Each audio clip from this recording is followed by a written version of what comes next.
Bonjour à tous et bienvenue à cette nouvelle vidéo. Mon titre est tiré du livre des Hébreux, chapitre 6 dans le verset 10. Donc, le titre de ce partage est Dieu n'est pas injuste. Amen. Vous savez comme moi que suivre Jésus n'est pas toujours aisé. Amen. N'est pas toujours aisé. Et Dieu nous a avertis. Il a dit que tous ceux qui voudront vivre pieusement seront persécutés. Amen.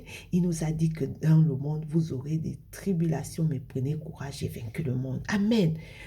Dieu dit que, Dieu dit, vous savez, on a tendance à penser que quand les choses vont bien, c'est que Dieu est là. Mais dites-moi à quel moment il est parti, il est sorti de nous, alors que la parole de Dieu dit qu'il est avec nous tous les jours de notre vie et que nous transportons sa présence. À quel moment il sort? Il est là, dans les bons comme les moins bons moments.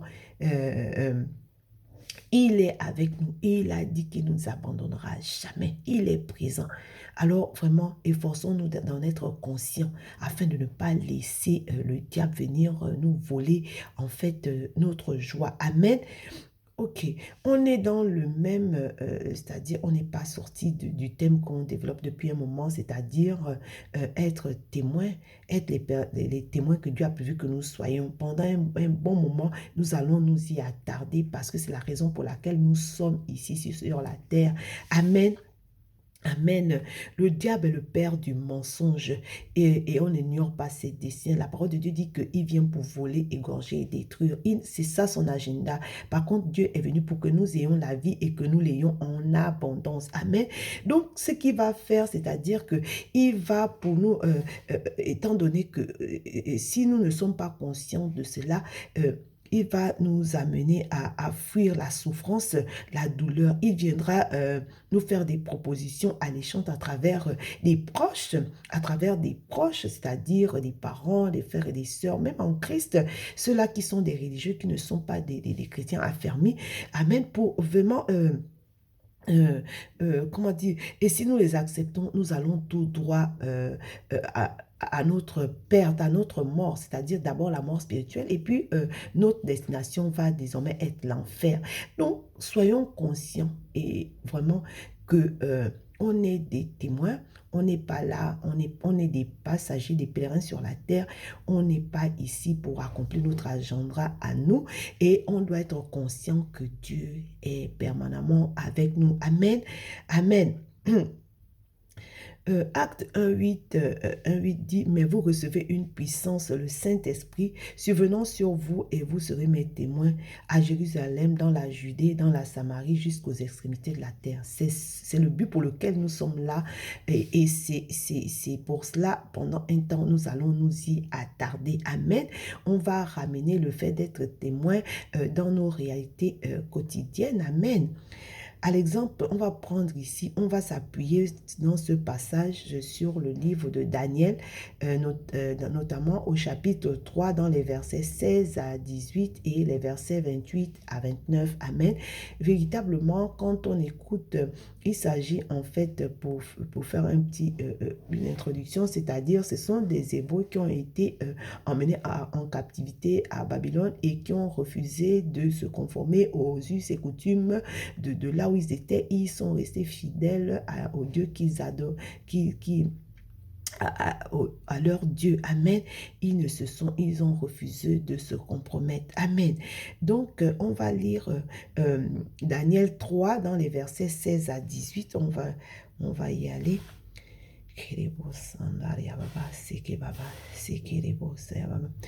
C'est la version Semeur. La parole de Dieu dit 16 à 18. Oui, Shadrach, Meshach et Abednego répondirent au roi, Nebuchadnezzar, il n'est pas nécessaire de te répondre sur ce point. Si le Dieu que nous servons peut nous délivrer de la fournaise où brûle un feu ardent, ainsi que de tes mains, ô roi qui nous délivre. Mais même s'il ne le fait pas, sache bien, ô roi, que nous n'adorons pas tes dieux et que nous ne nous prosternons pas devant ta statue d'or que tu as érigée. Oui, le roi a exigé en fait à tous ces sujets de se prosterner devant une statue de 30 mètres, c'est-à-dire à son effigie pour l'adorer. Or, Shadrach, Meshach, Abednego ont refusé de le faire.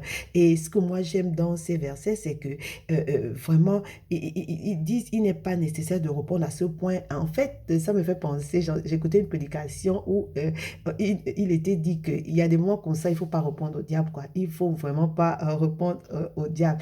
Et dans le verset 17, il dit, si Dieu, le Dieu que nous servons, peut nous délivrer de la fournaise où brûle un feu ardent, ainsi que les mains au roi qui nous délivre. C'est-à-dire qu'ils ont, voilà, on va voir après, je vais prendre les commentaires. Verset 18, mais s'il ne le fait pas, sache bien au roi que nous n'adorons pas de Dieu et que nous ne nous prosternerons pas devant la statue d'or que tu as érigée. Amen. Vous savez, ça, on a vu dans un des partages que, comment dire, c'est que un témoin, c'est un martyr, c'est quelqu'un qui n'a pas de vie. Donc, Dieu fasse ou il ne fasse pas, mais une chose est certaine, c'est que en tant que témoin, on refuse de se conformer et on tient ferme. Amen. La parole de Dieu dit, ne vous conformez pas au siècle présent, mais soyez transformés par le renouvellement de l'intelligence afin que vous discerniez quelle est la volonté de Dieu, ce qui est bon, agréable et parfait. Amen. La parole de Dieu dit, on ne va pas, c'est-à-dire qu'en tant que témoin, nous devons amener plutôt les gens à se conformer, étant donné que nous sommes la lumière du monde, celle de la terre, c'est le monde qui doit se conformer à nous, mais pas nous. Amen. Et ils ont tenu ferme. Et la parole de Dieu dit, quand ils disent que même si Dieu ne vient pas les délivrer, ce n'est pas pour autant qu'ils vont se prosterner. Ça m'a fait penser à l'écriture dans Apocalypse 11, 12 qui dit, mieux, mais eux, ils ont vaincu grâce au sacrifice de l'agneau et grâce au témoignage qu'ils ont rendu pour lui, car ils n'ont pas aimé leur vie jusqu'à redouter de mourir. Amen, c'est ça le témoin.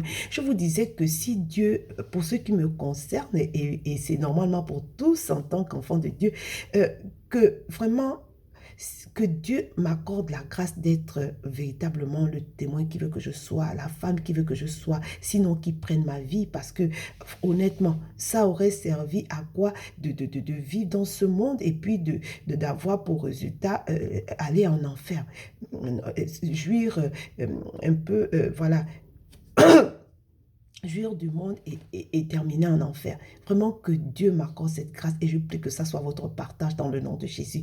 Amen. Et dans ce passage, on peut voir que, en fait, ça nous renvoie aussi dans 2 Corinthiens 8, 5, la parole de Dieu dit, ils se sont donnés eux-mêmes. C'est-à-dire que ils se sont d'abord donnés. Et qu'est-ce qu'ils ont fait ensuite dans Romains 6, 13, on dit, ils ont offert leur corps comme des instruments de justice au service de Dieu. C'est ça. Vous savez, on ne peut pas être témoin et être exempté de la souffrance ou de l'épreuve. C'est juste pas possible. Amen.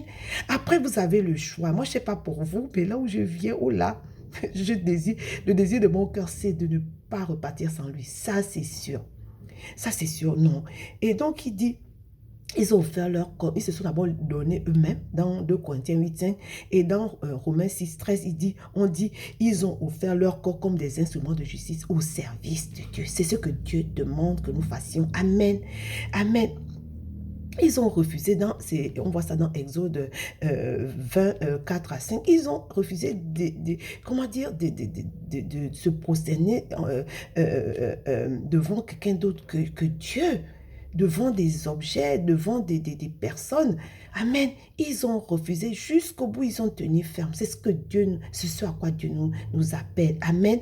Donc, dans le Nouveau Testament, dans les Actes, le livre des Actes, chapitre 5 au verset 29, la parole de Dieu dit, Pierre et les apôtres répondirent, il faut obéir à Dieu plutôt qu'aux hommes. C'est ce qu'ils ont fait. Ils se sont donnés, ils ont offert leur corps comme un sacrifice, comme un sacrifice vivant, des instruments, un instrument au service de Dieu.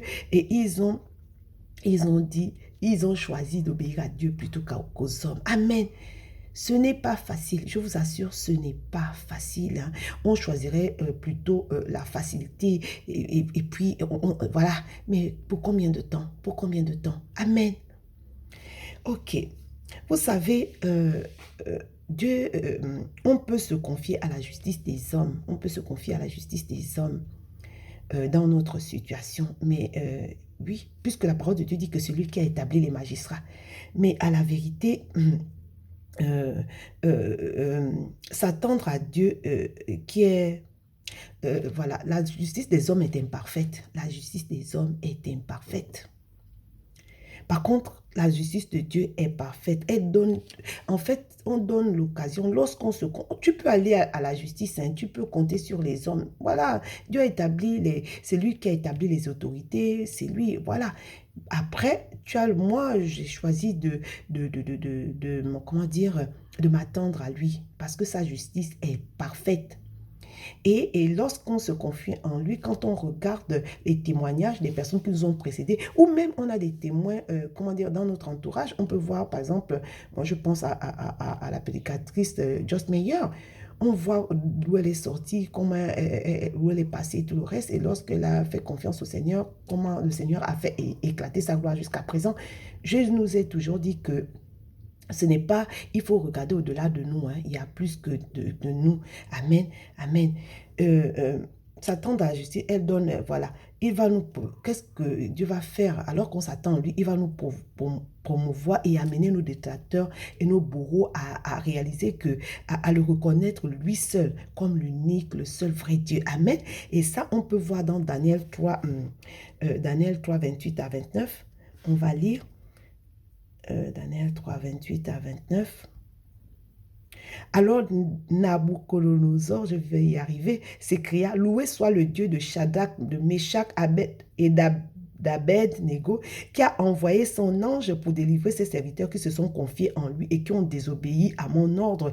Ils ont préféré risquer leur vie plutôt que de se prosterner et d'adorer un autre Dieu que le leur. Voici donc ce que je décrète, tout homme de quelque peuple, nation ou langue qu'il soit, qui parlera d'une manière irrespectueuse du Dieu de Shadrach, Meshach, Abed-Nego, sera mis en pièces et sa maison sera réduite en un temps de décompte parce qu'il n'existe pas d'autre Dieu qui puisse sauver ainsi les hommes.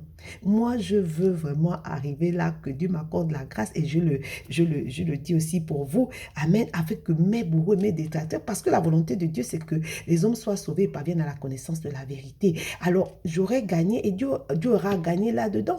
Alors que tu auras la justice des hommes, tu vas être satisfait, mais tu n'auras pas plus que ça. Amen. Et or, avec ça, non seulement Dieu va te promouvoir, mais tes détracteurs et tes bourreaux vont se donner à Christ. Amen. Amen. Vous savez, la parole de Dieu dit que Dieu n'est pas injuste, d'où le titre de notre partage. Dieu n'est pas injuste pour oublier le travail et l'amour que nous avons montré pour son nom. Amen. Éphésiens 3, 20 dit, Dieu fera toujours infiniment, bien au-delà de ce que nous pouvons penser ou imaginer. Amen. Alors, c'est vraiment en conclusion ce que on va conclure avec dans le livre des Hébreux, dans le chapitre 12, verset 1, qui dit « Cette grande foule de témoins nous entoure. Rejetons donc nous aussi tout ce que tout ce qui nous empêche d'avancer. Rejetons le péché qui nous environne si facilement. Courons jusqu'au bout de la course qui nous est proposée. » Amen. Amen. Dieu n'est pas injuste pour oublier ce que nous avons fait en son nom. Voilà comment il a envoyé un ange pour délivrer les trois amis de Daniel. Amen. Dieu est fidèle. Je vous assure, acceptez de souffrir pour un temps. Mais la parole de Dieu dit que ce que nous traversons n'est rien à côté de la gloire que Dieu a prévu que nous ayons. Amen. Alors, voilà, demeurons dans la course et ayant vu le fait que Dieu a prévu que nous soyons des témoins, que nous sommes de passage, nous ne sommes pas résidents sur la terre et donc nous n'avons pas à nous conformer à ce siècle présent, mais plutôt soyons, que notre intelligence soit renouvelée et voilà ce que je nous souhaite. Demeurer béni, à très vite. Merci.